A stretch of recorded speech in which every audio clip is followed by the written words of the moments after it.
অসমৰ বিজেপি নেতৃত্বাধীন চৰকাৰখনত প্ৰভাৱশালী মন্ত্ৰী হিচাপে খ্যাতি পোৱা হিমন্ত বিশ্ব শৰ্মাৰ নেতৃত্বত যিটো প্ৰস্তাৱ দিয়া হৈছে ই সম্পূৰ্ণ এটা সাম্প্ৰদায়িক প্ৰস্তাৱ হয়।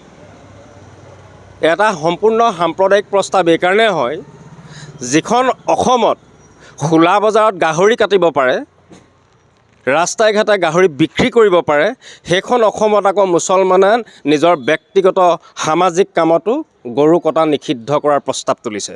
গতিকে আমি এইটো পোনপ্ৰথমে আমি এটা কথা ধিক্কাৰ দিছোঁ, যাতে অনাগত দিনত কোনো হিন্দু মুছলিমৰ ৰাজনীতি নকৰি অসমত থকা জ্বলন্ত সমস্যাবিলাকৰ হৈ তেওঁলোকে কাম কৰক, আমি শুভেচ্ছা জনাম। দ্বিতীয় কথাটো হ'ল কি, গো মাংস নিষিদ্ধ কৰাৰ আগতে শিৱসাগৰ জিলাত দুখন পশুধন বজাৰ আছে। মই বাৰ বাৰ কৈ আহিছোঁ এইটো কথা যে এখন ৰাজমাই পশুধন বজাৰ, এখন দিচাংমুখৰ পশুধন বজাৰ। এই দুখন বজাৰৰ নামত বজাৰ দুখন মাত্ৰ দুটা বাৰতহে হয়, শুক্ৰবাৰ আৰু দেওবাৰ। কিন্তু সপ্তাহত থকা বাকী সাতটা বাৰতেই প্ৰতি 7টা বাৰৰে বাকী 5টা বাৰত, 2টা বাৰত বজাৰ আছে, 5টা বাৰত ক'ৰ পৰা গৰুটো ছাপ্লাই হয়।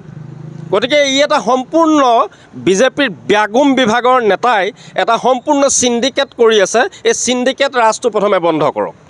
দ্বিতীয় কথাটো হৈছে কি, অতি দুৰ্ভাগ্যজনক কথা যে এই ৰাজমাই বজাৰৰ নামত অশোক স্তম্ভ ব্যৱহাৰ কৰি ভুৱা ৰচিদেৰে গৰু হৰাব কৰা প্ৰক্ৰিয়াটো আমি মুঠেও সহজভাৱে ল'ব নোৱাৰোঁ।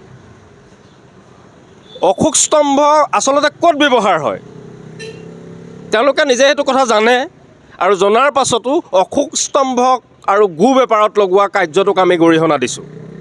দৰকাৰ হ'লে আমি তথ্য দিম প্ৰয়োজন হ'লে, কিন্তু কথা হ'ল কি, তেওঁলোকে এইবোৰ কাম কৰি দেখুৱাওক, আমি তেওঁক চেলুট জনাম।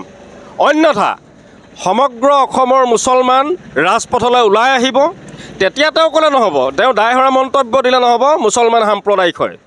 আমি অসমীয়া হয়, অসম আৰু অসমীয়া জাতিৰ স্বাৰ্থত সদায় মাত মাতি আহিছোঁ। ই লাগিলে হিন্দু হওক বা মুছলমান হওক, কথা নাই, কিন্তু যেতিয়া হিন্দু মানুহ বিপদত পৰে তেতিয়াও আমি সংগ্ৰাম কৰোঁ, যেতিয়া মুছলমানৰ বিপদ হয় তেতিয়াও আমি সংগ্ৰাম কৰোঁ। কিন্তু বিজেপিৰ IT চেলৰ পৰা আৰম্ভ কৰি প্ৰভাৱশালী কিছুমান চামচাই হয়তো কাইলৈ এইটো ধৰ্মান্তকৰণ কৰি পেলাই বক্তব্যক এটা নতুন ৰূপ লগাবলৈ চেষ্টা কৰিব। গতিকে মই এটা কথা স্পষ্ট কৰি দিব খুজিছোঁ, যদি আজি খাদ্যভাগ যদি গাহৰিও বন্ধ কৰাৰ যদি প্ৰস্তাৱ দিলেহেঁতেন, মই ইয়াৰ ওপৰত বক্তব্য প্ৰদান কৰিলোহেঁতেন বা মই মাত মাতিলোহেঁতেন। গতিকে অসমত থকা বা সৰ্বভাৰত যেতিয়া গণতান্ত্ৰিক দেশ হয়, এই গণতান্ত্ৰিক দেশত কোনো কাৰণতে কোনে কি খাব, কি পিন্ধিব তাৰ ওপৰত মাথা নামাৰি উন্নয়নৰ ওপৰত, মূল্য বৃদ্ধিৰ ওপৰত মাত মাতক, আমি স্বাগতম জনাম। অন্যথা ধাৰাবাহিক প্ৰতিবাদ হ'ব আৰু এই প্ৰতিবাদ আমি অক্ষুণ্ণ ৰাখিবলৈ চেষ্টা কৰিম। মই কৈছোঁ আপোনালোকক, প্ৰভাৱশালী নেতাৰ নেতৃত্বত গৰু হৰাব হৈ আছে। আৰু যে এই ভাৰতৰ বৰ্ডাৰ ছিকিউৰিটি ফ'ৰ্চ, তেওঁলোকে যে লাখ লাখ টকা দৰমহা দি ৰাখিছে, তেওঁলোকক ঘোঁৰা ঘাঁচ কাটিবলৈ ৰখাইছে নেকি? বাংলাদেশলৈ যে ভিডিঅ'বিলাক আপোনালোকে পাইছে, বাংলাদেশলৈ যে ছাপ্লাই দিয়ে গৰুবিলাক, সেই গৰুবিলাক তেওঁলোকৰ চকুৰ সন্মুখতেই এনেকুৱা এটা কাণ্ড যে চলি থাকে, তেওঁলোকক ঘোঁৰা ঘাঁচ কাটিব ৰখাইছে নেকি? যদি তেওঁলোকে কৰ্তব্যচ্যুত হৈছে তেতিয়া মুখ্যমন্ত্ৰীয়ে নিজে দায়িত্ব লওক। আগত অসমৰ গৰু বাংলাদেশ সোমোৱাৰ, বাংলাদেশৰ বৰ্ডাৰত গৈ মুখ্যমন্ত্ৰীয়ে নিজে তাত খুটি পুতক আৰু তাত তেওঁলোকে নিজে পৰ্যবেক্ষণ কৰক, তাৰ পাছত গৰু খোৱা বন্ধ কৰিব। সেইটো অধিকাৰ তেওঁক দিয়া নাই যে মুছলমানে কি খাব।